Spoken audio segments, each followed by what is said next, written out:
Hello दोस्तों, कैसे हैं आप। आज है 5 अगस्त। 5 अगस्त के जितने भी इम्पोर्टेंट करंट अफेयर्स बनेंगे उसे हम इस वीडियो में डिस्कस करेंगे। दोस्तों, वीडियो को लाइक कीजिएगा और चैनल पर जो लोग नए जुड़े हैं चैनल को सब्सक्राइब कीजिएगा और वीडियो को शेयर भी कीजिएगा और कमेंट बॉक्स में कमेंट करके बताइएगा कि आपको ये वीडियो कैसा लगा। और दोस्तों, वीडियो के लास्ट में आपको 6 क्वेश्चन दिए जाते हैं, इसके आंसर आप कमेंट बॉक्स में कमेंट करके बताइएगा, ठीक। क्योंकि अगर आप एक बार जो भी चीज़ें लिख देते हैं तो जो है आपको हमेशा याद रहता है, वो भूलता नहीं है, ठीक। चलिए शुरू करते हैं आज का पहला प्रश्न। पहला प्रश्न है कि crime and criminal training network system ranking में शीर्ष पर कौन है। Crime and criminal tracking network system ranking में शीर्ष पर कौन है। ये जो है हरियाणा पुलिस नंबर 1 पर है, ठीक। Crime and criminal tracking network system ranking में शीर्ष स्थान पर हरियाणा पुलिस है और दूसरे स्थान पर गुजरात पुलिस है, तीसरे स्थान पर हिमाचल प्रदेश पुलिस है, ठीक। पहले पे हरियाणा है, दूसरे पे गुजरात है और तीसरे पे हिमाचल प्रदेश है, ठीक। और हरियाणा की बात आई है तो हरियाणा के बारे में डिटेल में जान लेते हैं। जैसे 2 अगस्त कब 2 अगस्त 2021 को हरियाणा सरकार राज्य सरकार ने 2024 तक बेरोजगारी हटाने के लिए हर हित स्टोर योजना शुरू करने की योजना बना रही है, ठीक। क्या है कि 2 अगस्त 2024 को जो है एक ऐलान किया गया है, मतलब ये घोषणा की गई है हरियाणा राज्य सरकार के द्वारा कि 2024 तक, ठीक, 2024 तक बेरोज़गारी हटाने के लिए, मतलब कि 100% बेरोज़गारी यहाँ पर हटाया जाएगा हरियाणा में, ठीक। बेरोज़गारी हटाने के लिए हर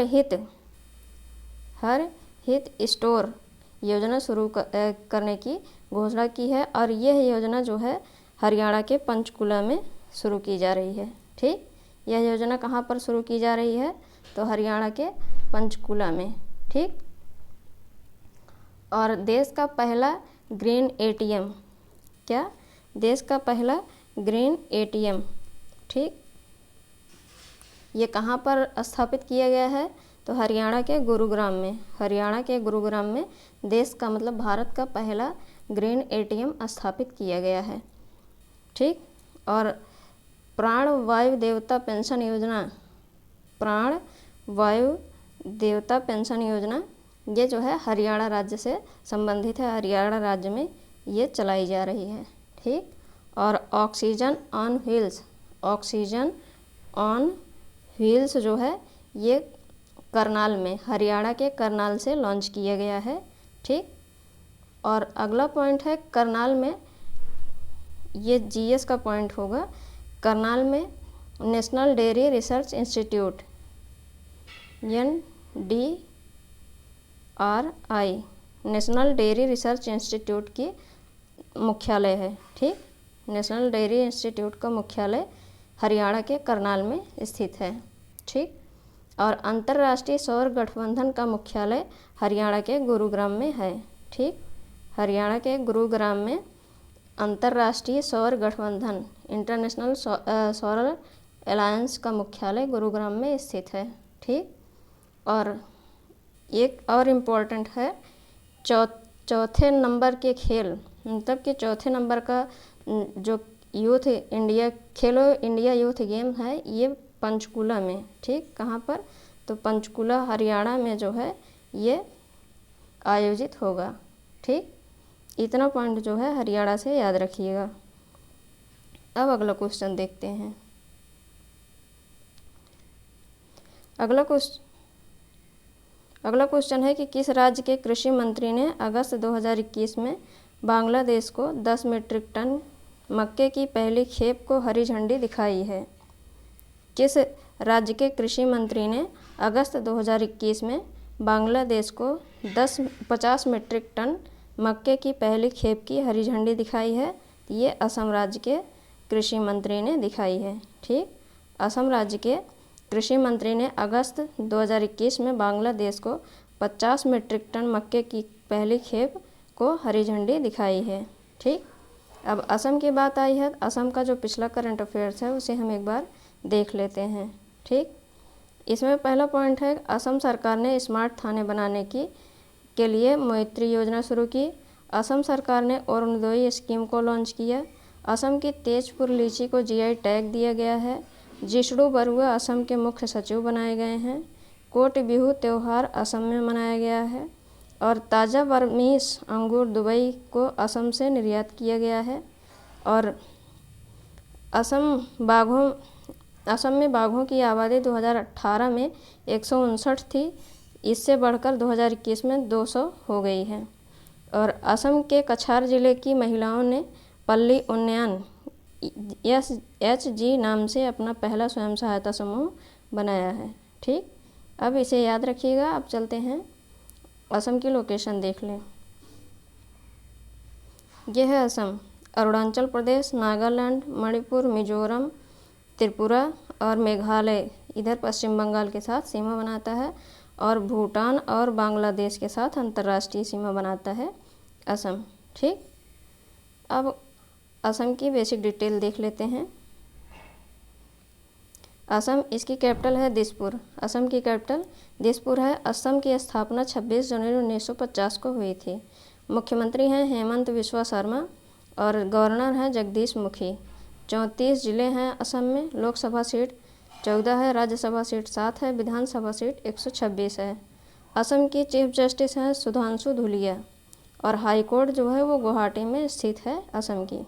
ठीक, और असम किन किन राज्यों के साथ सीमा बनाता है? तो अरुणाचल प्रदेश, नागालैंड, मणिपुर, मिजोरम, त्रिपुरा, मेघालय और पश्चिम बंगाल, ये 7 राज्यों के साथ सीमा बनाता है। और 2 देशों के साथ अंतर्राष्ट्रीय सीमा बनाता है। 2 देश कौन कौन से हैं? तो भूटान और बांग्लादेश। ठीक, भूटान और बांग्लादेश के साथ असम अंतर्राष्ट्रीय सीमा बनाता है। और असम में कौन कौन से नेशनल पार्क हैं? तो Kaziranga national park, Manas national park, Dibru Saikhowa national park, Nameri national park, Orang national park, ये 5 नेशनल पार्क जो हैं असम में स्थित हैं। और एक बिहू नृत्य है। बिहू नृत्य जो है ये असम का नृत्य है। ठीक, अब बांग्लादेश के बारे में देख लेते हैं। बांग्लादेश जो है वो भारत का पड़ोसी, स्थलीय पड़ोसी देश है। ठीक, भारत का स्थलीय पड़ोसी देश बांग्लादेश है। ठीक, और इसके साथ 5 राज्य सीमा बनाते हैं भारत के। कौन कौन से हैं? तो पश्चिम बंगाल, असम, मेघालय, त्रिपुरा और मिजोरम। ठीक, और बांग्लादेश के बारे में जान लेते हैं। इसकी कैपिटल ढाका है, करेंसी टका है, प्रेसिडेंट अब्दुल हामिद हैं और प्रधानमंत्री शेख हसीना हैं। ठीक, अब अगला क्वेश्चन देखते हैं। अगला क्वेश्चन है कि अगस्त 2021 में air chief marshal RK Bhadauria किस देश की यात्रा पर गए हैं? अगस्त 2021 में air chief marshal RK Bhadauria ने किस देश की यात्रा पर गए हैं? ये इजराइल की यात्रा पर गए हैं। ठीक, अगस्त 2021 में air chief marshal RKS Bhadauria जो है इजराइल देश की यात्रा पर गए हैं। अभी इजराइल की बात हुई है तो इजराइल को मैप में देख लेते हैं। यह है इजराइल। इजराइल की कैपिटल जो है वो जेरूसलम है और करेंसी जो है इजरायली शेख है। इजराइल के पड़ोसी देश कौन कौन से हैं? तो लेबनान है, इराक है और जॉर्डन है। ठीक, और ठीक इतना ही याद रखिएगा। अब अगला क्वेश्चन देखते हैं। अगला क्वेश्चन है, कौन सा राज्य भूकंप अलर्ट ऐप लॉन्च करने वाला भारत का पहला राज्य बन गया? कौन सा राज्य भूकंप अलर्ट ऐप लॉन्च करने वाला पहला राज्य बन गया है? तो ये जो है उत्तराखंड है। ठीक, उत्तराखंड राज्य भूकंप अलर्ट ऐप लॉन्च करने वाला पहला राज्य बना है। ठीक, अब उत्तराखंड की बात हुई है तो उत्तराखंड का जो मैप है उसे देख लेते हैं। ये है उत्तराखंड। ये हिमाचल प्रदेश, हरियाणा और उत्तर प्रदेश के साथ सीमा बनाता है और चीन और नेपाल के साथ अंतर्राष्ट्रीय सीमा बनाता है। ठीक, उत्तराखंड की बेसिक डिटेल भी देख लेते हैं। उत्तराखंड की 2 कैपिटल है, एक है गैरसैंण जो समर कैपिटल है, एक है देहरादून जो विंटर कैपिटल है। ठीक, उत्तराखंड की स्थापना 9 नवंबर 2000 को हुई थी। 13 जिले हैं उत्तराखंड में, 5 लोकसभा सीट, 3 राज्यसभा सीट, 70 विधानसभा सीट है। और उत्तराखंड के चीफ जस्टिस हैं राघवेंद्र सिंह चौहान। हाई कोर्ट जो है वह नैनीताल में स्थित है। ठीक, और उत्तराखंड के सीएम हैं पुष्कर सिंह धामी, गवर्नर हैं बेबी रानी मौर्य। और उत्तराखंड किन किन राज्यों के साथ सीमा बनाता है? हिमाचल प्रदेश, हरियाणा, उत्तर प्रदेश, ये 3 राज्यों के साथ सीमा बनाता है। और 2 देशों के साथ अंतर्राष्ट्रीय सीमा बनाता है, वो है चीन और भूटान। ठीक, चीन और भूटान के साथ उत्तराखंड अंतर्राष्ट्रीय सीमा बनाता है। अब अगला क्वेश्चन देखते हैं। अगला क्वेश्चन है कि विश्व फेफड़ा कैंसर दिवस कब मनाया जाता है? विश्व फेफड़ा कैंसर दिवस कब मनाया जाता है? तो ये जो है 1 अगस्त को विश्व फेफड़ा दिवस मनाया जाता है। ठीक, विश्व फेफड़ा कैंसर दिवस 1 अगस्त को मनाया जाता है। और जुलाई के जितने भी इम्पोर्टेंट डेज हैं उसे देख लेते हैं। 10 जुलाई को नेशनल फिश फार्मर्स डे मनाया जाता है। 11 जुलाई को वर्ल्ड पॉपुलेशन डे मनाया जाता है, विश्व जनसंख्या दिवस। 18 जुलाई को नेल्सन मंडेला डे मनाया जाता है। 20 जुलाई को इंटरनेशनल चेस डे मनाया जाता है। 22 जुलाई को वर्ल्ड ब्रेन डे मनाया जाता है। 23 जुलाई को नेशनल ब्रॉडकास्टिंग डे मनाया जाता है। 24 जुलाई को इनकम टैक्स डे मनाया जाता है। 25 जुलाई को नेशनल पार्टनर डे मनाया जाता है। 28 जुलाई को वर्ल्ड नेचर कंजर्वेशन डे मनाया जाता है। 29 जुलाई को नेशनल टाइगर डे मनाया जाता है। और 1 अगस्त को मुस्लिम वुमेंस राइट डे मनाया जाता है। और 6 अगस्त को जो है 6 अगस्त को हिरोशिमा पर परमाणु बम गिरा था। और 9 अगस्त को नागासाकी पर 9 अगस्त 1945 में जो है नागासाकी पर परमाणु बम गिरा था। और 9 अगस्त को ही विश्व आदिवासी दिवस मनाया जाता है। और 12 अगस्त को युवा दिवस और हाथी दिवस मनाया जाता है। 15 अगस्त को स्वतंत्रता दिवस मनाया जाता है। और 29 अगस्त को राष्ट्रीय खेल दिवस मनाया जाता है। ठीक, इतना डेज जुलाई और अगस्त के याद रखिएगा। अब अगला क्वेश्चन देखते हैं।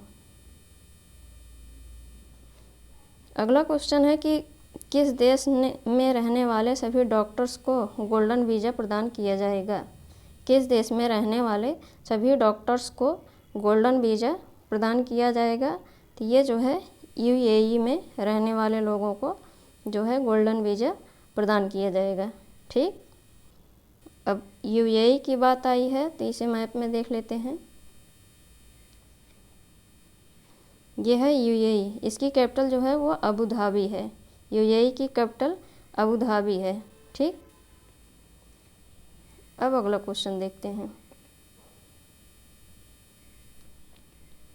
अगला क्वेश्चन है कि किसने the most incredible Olympic story नामक पुस्तक लिखी है?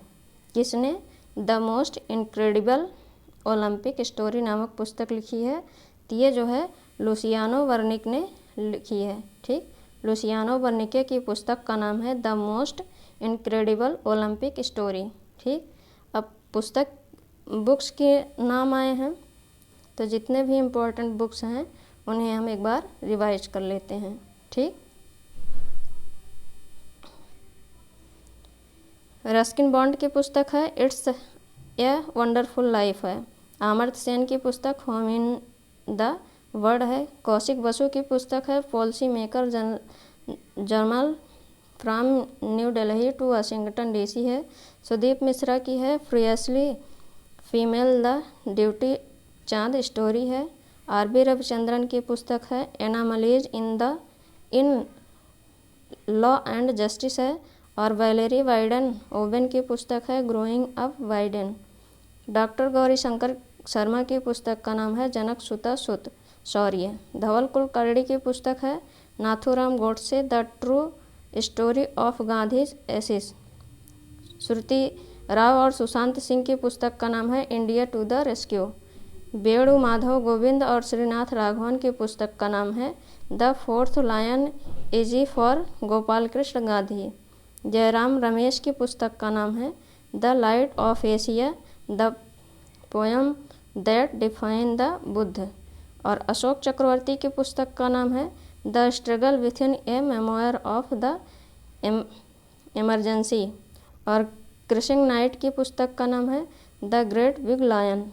संजय बारू और राहुल शर्मा की पुस्तक का नाम है ये new cold war Henry Kissinger and the rise of China. Akshay Tyagi की पुस्तक का नाम है now that we are here. ठीक। और कांति वाजपेयी की पुस्तक का नाम है India versus China why they are not friends. और बिमल जालान की पुस्तक का नाम है the India story. Imtiaz Anees की पुस्तक का नाम है riding free my Olympic journey. Ashok Lavasa की पुस्तक का नाम है an ordinary life portrait of an India generation. और लोलो जोन्स की पुस्तक का नाम है ओवर इट। और कुणाल बसु की पुस्तक का नाम है इन एन आइडियल वर्ल्ड। ठीक, इतनी बुक्स हैं, ये इम्पोर्टेंट हैं एग्ज़ाम के पॉइंट ऑफ व्यू से, इसे आप याद रखिएगा। अब चलते हैं अगले क्वेश्चन पर। अगला क्वेश्चन है कि भारत सरकार ने देश भर में कितने खेलो इंडिया केंद्र स्थापित करने का निर्णय लिया है। भारत सरकार ने देश भर में कितने खेलो इंडिया केंद्र स्थापित करने का निर्णय लिया है। ये जो है 1000 केंद्र खोले जाएंगे। ठीक, भारत सरकार ने देश भर में 1000 खेलो इंडिया केंद्र स्थापित करने का निर्णय लिया है। ठीक, अब अगला क्वेश्चन देखते हैं। अगला क्वेश्चन है कि निम्न में से किस शहर में रक्षा प्रदर्शनी डेफ एक्सपो 2022 आयोजित किया जाएगा। किस शहर में रक्षा प्रदर्शनी डेफ एक्सपो 2022 आयोजित किया जाएगा। ये जो है गुजरात के गांधीनगर में किया जाएगा। ठीक, कहाँ पर, गुजरात के गांधीनगर में रक्षा प्रदर्शनी डेफ एक्सपो 2022 आयोजित किया जाएगा। ठीक, अब अगला क्वेश्चन देखते हैं। अगला क्वेश्चन है कि अगस्त 2021 में पहली बार निम्न में से किस खेप लंदन और ब्रिटेन को निर्यात की गई है। अगस्त 2021 में पहली बार निम्न में से किसकी खेप लंदन और ब्रिटेन को निर्यात की गई है। तो ये जो है ड्रैगन फ्रूट को। ठीक, ड्रैगन फ्रूट को अगस्त 2021 में पहली बार जो है लंदन और ब्रिटेन को निर्यात किया गया है। ठीक, अब अगला क्वेश्चन देखते हैं। अगला क्वेश्चन है कि भारतीय पैरालंपिक के लिए थीम सॉन्ग कर दे कमाल तू को किसने लिखा है। भारतीय पैरालंपिक दल के लिए थीम सॉन्ग कर दे कमाल तू किसने लिखा है। तो ये संजीव सिंह ने लिखा है। ठीक, हाल ही में केंद्रीय युवा मामले और खेल मंत्री अनुराग सिंह ठाकुर ने नई दिल्ली में भारतीय पैरालंपिक दल के लिए एक थीम सॉन्ग का शुभारंभ किया। इस गाने के संगीतकार और गायक संजीव सिंह हैं, जो कि लखनऊ के एक दिव्यांग क्रिकेट खिलाड़ी हैं। और 24 अगस्त 2021 से टोक्यो में पैरालंपिक खेलों का आयोजन होगा। ठीक, अब अगला क्वेश्चन देखते हैं। अगला क्वेश्चन है कि विश्वविद्यालय अनुदान आयोग ने हाल ही में देश में कितने विश्वविद्यालय को फर्जी की श्रेणी में डाल दिया है। विश्वविद्यालय अनुदान आयोग ने हाल ही में देश के कितने विश्वविद्यालयों को फर्जी की श्रेणी में डाल दिया है। ये जो है 24 विश्वविद्यालय हैं जिन्हें फर्जी बताया गया है।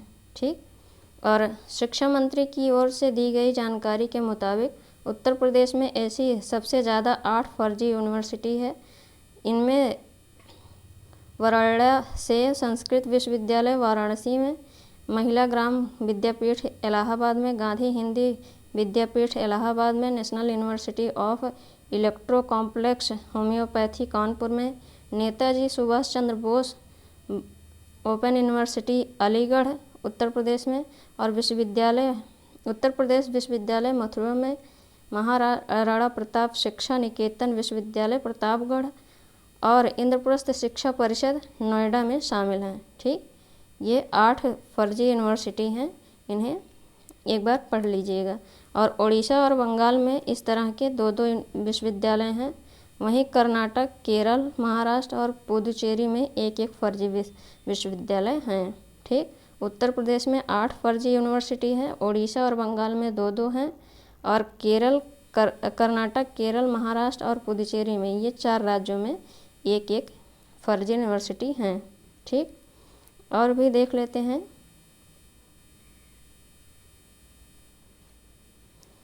राष्ट्रीय राजधानी दिल्ली में भी ऐसी ही 7 फर्जी यूनिवर्सिटी हैं।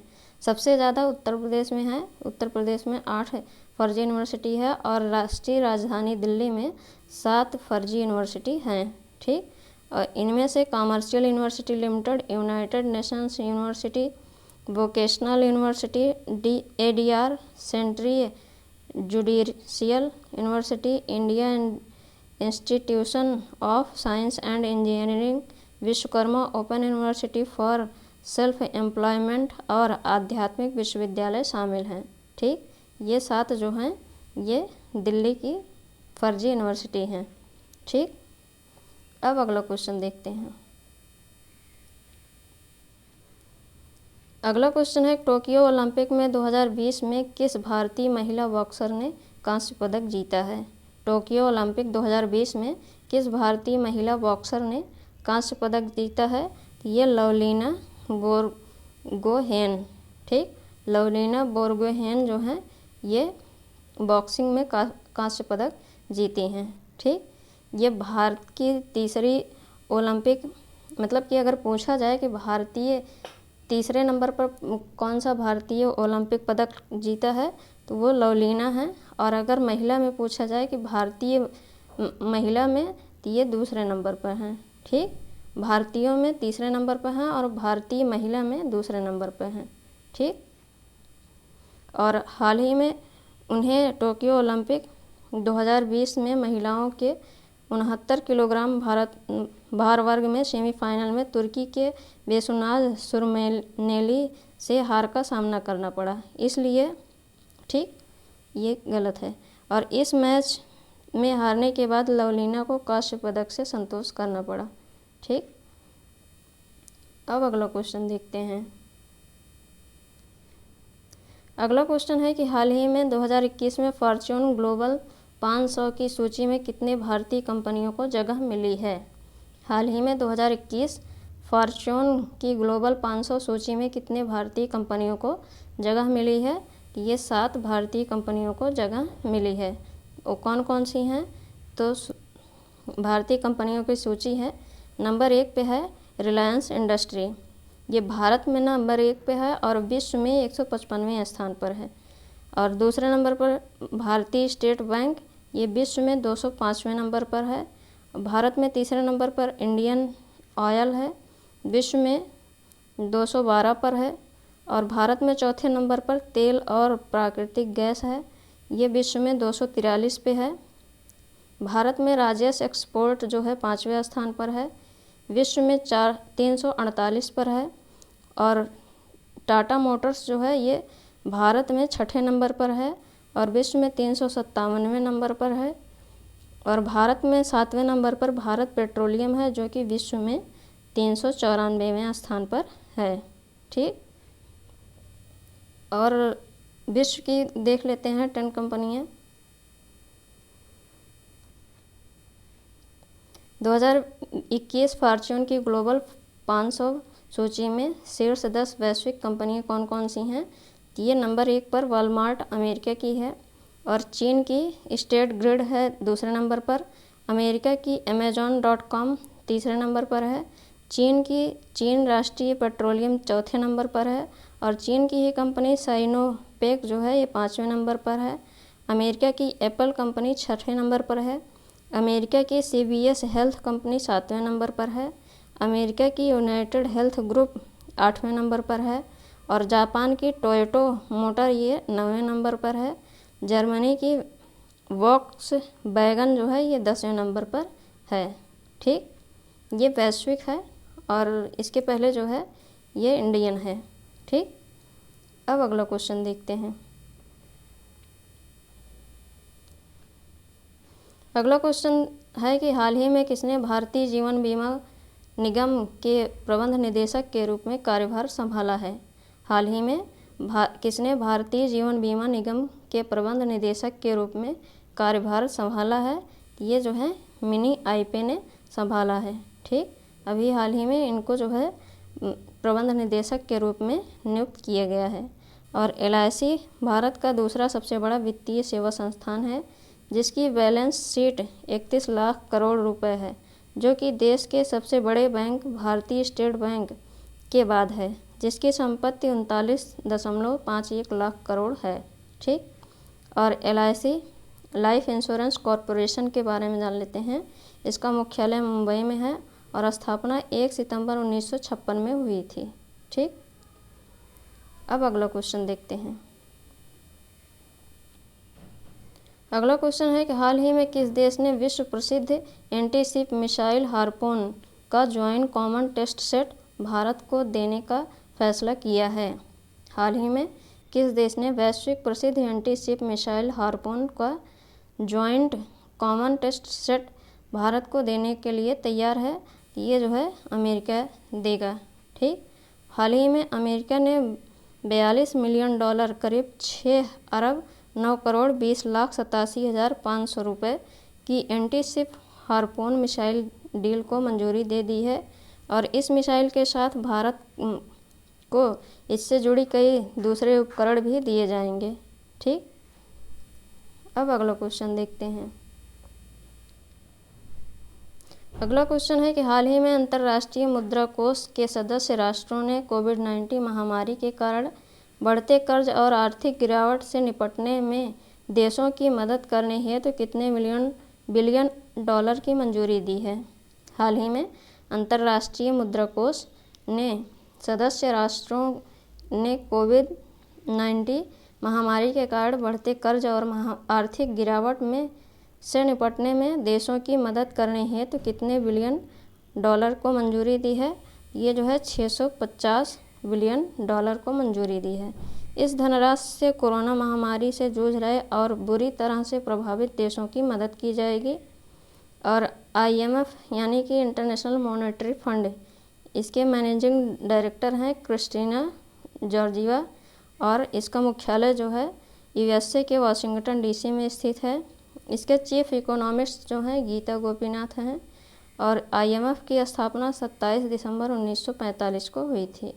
ठीक, अब अगला क्वेश्चन देखते हैं। अगला क्वेश्चन है कि निम्न में से किस उच्च न्यायालय ने तमिलनाडु सरकार द्वारा रमी एवं पोकर जैसे ऑनलाइन गेम्स पर प्रतिबंध लगाने वाले कानून को रद्द कर दिया है। निम्न में से किस उच्च न्यायालय ने तमिलनाडु सरकार द्वारा रमी एवं पोकर जैसे ऑनलाइन गेम्स पर प्रतिबंध लगाने वाले कानून को रद्द कर दिया है। ये मद्रास उच्च न्यायालय ने किया है। ठीक, मद्रास उच्च न्यायालय ने तमिलनाडु गेमिंग एवं पुलिस कानून संशोधन अधिनियम 2021 के भाग 2 को असंवैधानिक घोषित कर दिया, जो साइबर स्पेस में सट्टेबाजी या दांव लगाने वाले खेलों को प्रतिबंधित करता है। ठीक, और उच्च न्यायालय की बात आई है तो सर्वोच्च न्यायालय को रिट जारी करने का अधिकार संविधान के किस आर्टिकल में है, तो आर्टिकल 32 में है। ठीक, और उच्च न्यायालय को रिट जारी करने का अधिकार संविधान के किस आर्टिकल में है, ये जो है 226 में है। किस में है, तो 226 में है। ठीक, और राष्ट्रपति को अध्यादेश की शक्ति का उल्लेख संविधान के किस आर्टिकल में है, ये जो है 123 में है। ठीक, आर्टिकल 123 में राष्ट्रपति को अध्यादेश की शक्ति का उल्लेख है। और राज्यपाल को अध्यादेश की शक्ति का उल्लेख संविधान के किस आर्टिकल में है, ये जो है 213 में है। ठीक, 213 आर्टिकल में राज्यपाल को अध्यादेश की शक्ति का उल्लेख है। ठीक, और अगर आपसे पूछा जाए कि वर्तमान में कितने उच्च न्यायालय हैं, तो वर्तमान में 25 उच्च न्यायालय हैं। ठीक, वर्तमान में 25 हाई कोर्ट स्थित हैं। और अगर नवीनतम पूछा जाए कि नवीनतम हाई कोर्ट कौन सा है, तो ये जो है अमरावती है। कौन सा है, तो अमरावती हाई कोर्ट जो है वो सबसे नवीनतम है और ये जो है आंध्र प्रदेश में स्थित है। ठीक, अब अगला क्वेश्चन देखते हैं। अगला क्वेश्चन है कि हाल ही में दिल्ली के मुख्यमंत्री अरविंद केजरीवाल ने किस नए प्लेटफॉर्म को लॉन्च किया है। हाल ही में दिल्ली के मुख्यमंत्री अरविंद केजरीवाल ने किस नए प्लेटफॉर्म को लॉन्च किया है, तो ये जो है दिल्ली @2047। ठीक, दिल्ली @2047 नए प्लेटफॉर्म को दिल्ली के मुख्यमंत्री अरविंद केजरीवाल ने लॉन्च किया है। ठीक, और दिल्ली के मुख्यमंत्री अरविंद केजरीवाल ने दिल्ली @2047 प्लेटफॉर्म को लॉन्च किया, जिसका मकसद इंडस्ट्री और अलग अलग संगठनों की साझेदारी बढ़ाना भी है और यह राज्य में बजट 2021-22 में शामिल आम आदमी पार्टी के विजन डॉक्यूमेंट्री के अनुरूप है। ठीक, और दिल्ली से संबंधित एक और पॉइंट याद रखिएगा कि 3 अगस्त 2021 को दिल्ली सरकार ने medical oxygen promotion policy medical oxygen production promotion policy ठीक 2021 को मंजूरी दी है। इसका उद्देश्य है कि ऑक्सीजन उत्पादन एवं भंडारण करने वाली कंपनी को बिजली बिल में सब्सिडी प्रदान किया जाएगा। ठीक, और अगर आपसे पूछा जाए कि जनसंख्या घनत्व में सर्वाधिक जनसंख्या घनत्व वाला केंद्र शासित प्रदेश कौन है, तो ये दिल्ली है। ठीक, सर्वाधिक जनसंख्या घनत्व वाला केंद्र शासित प्रदेश दिल्ली है और दिल्ली में हुमायूं का मकबरा स्थित है। ठीक, दिल्ली में हुमायूं का मकबरा स्थित है जो कि 4 बाग शैली में बना हुआ है। ठीक, और इसे हुमायूं का मकबरा को जो है इसे पूर्व का ताजमहल भी कहते हैं। पूर्व का ताजमहल किसे कहते हैं, तो हुमायूं के मकबरों को। ठीक, अब अगला क्वेश्चन देखते हैं। अगला क्वेश्चन है कि हाल ही में संगीत नाटक अकादमी पुरस्कार से सम्मानित किस प्रसिद्ध कथकली कलाकार का 81 वर्ष की उम्र में निधन हो गया। हाल ही में संगीत नाटक अकादमी पुरस्कार से सम्मानित किस प्रसिद्ध कथकली कलाकार का 81 वर्ष की उम्र में निधन हो गया। ये जो है नेल्लियोर वासुदेवन नंबूदरी का। ठीक, नेल्लियोर वासुदेवन नंबूदरी का जो है हाल ही में निधन हो गया। ये संगीत नाटक अकादमी पुरस्कार से सम्मानित हैं और ये कथकली के कलाकार हैं और ये जो है कथकली में निगेटिव रोल अदा करते हैं। ठीक, और नेल्लियोर को केंद्रीय संगीत नाटक अकादमी पुरस्कार, केरल संगीत नाटक अकादमी पुरस्कार, केरल राज्य कथकली पुरस्कार सहित कई पुरस्कारों से सम्मानित किया गया था और कथकली केरल की सुप्रसिद्ध शास्त्रीय रंग कला है। ठीक दोस्तों, ये थे हमारे आज के इम्पोर्टेंट करंट अफेयर्स। इन्हें आप रिवाइज कीजिएगा और वीडियो को लाइक और शेयर कीजिएगा। चैनल पर जो लोग नए जुड़े हैं चैनल को सब्सक्राइब कीजिएगा। अब हम कल के प्रश्न देखते हैं। पहला प्रश्न है, किस राज्य सरकार ने घर घर औषधि योजना शुरू की है। ये राजस्थान ने शुरू की है। दूसरा प्रश्न है, 1 अगस्त 2021 को गृह मंत्री अमित शाह ने किस शहर में इंस्टीट्यूट ऑफ फॉरेंसिक साइंसेज की आधारशिला रखी है। ये लखनऊ में उत्तर प्रदेश में रखी गई है। ठीक, तीसरा प्रश्न है, अगस्त 2021 में नए लेखा महानियंत्रक के रूप में किसने कार्यभार संभाला है। ये दीपक दास ने संभाला है। चौथा प्रश्न है, 2021 में प्रतिष्ठित लोकमान्य तिलक राष्ट्रीय पुरस्कार के प्राप्तकर्ता के रूप में किसे नामित किया गया है। साइरस पूनावाला को नामित किया गया है। पांचवा प्रश्न है, अगस्त 2021 में हंगेरियन ग्रांड प्रिक्स किसने जीता है। एस्टेवन ओकेन ने जीता है। छठा प्रश्न है, मनप्रीत बोहरा को किस देश में भारत का अगला उच्चायुक्त नियुक्त किया गया है। ये जो है नाउरू में नियुक्त किया गया है। ठीक दोस्तों, ये थे हमारे कल के इम्पोर्टेंट क्वेश्चन। अब आज के इम्पोर्टेंट क्वेश्चन देख लेते हैं जिनके आंसर आपको कमेंट बॉक्स में कमेंट करके बताने हैं। पहला क्वेश्चन है, अगस्त 2021 में निकोल पासियान को किस देश के प्रधानमंत्री के रूप में फिर से नियुक्त किया गया है। दूसरा प्रश्न है, किस राज्य सरकार ने कृषि कर्ड परियोजना शुरू की है। तीसरा प्रश्न है, इब्राहिम राइसी अगस्त 2021 में किस देश के राष्ट्रपति बने हैं। चौथा प्रश्न है, किस देश के सेना प्रमुख जनरल मिन आंग लाइन ने अपने को वहां का प्रधानमंत्री घोषित किया है। पांचवा प्रश्न है, किस राज्य के मुख्यमंत्री ने वात्सल्य योजना शुरू की है। छठा प्रश्न है, टोक्यो ओलंपिक में भारत को कांस्य पदक दिलाने वाली पीवी सिंधु किस राज्य से हैं। दोस्तों, ये थे हमारे आज के इम्पोर्टेंट क्वेश्चन, जिनके आंसर आपको कमेंट बॉक्स में कमेंट करके बताने हैं। और ये भी बताइएगा कि आपको ये वीडियो कैसा लगा। दोस्तों, वीडियो को लाइक और शेयर कीजिएगा और चैनल पर जो लोग नए जुड़े हैं चैनल को सब्सक्राइब कीजिएगा। Thank you.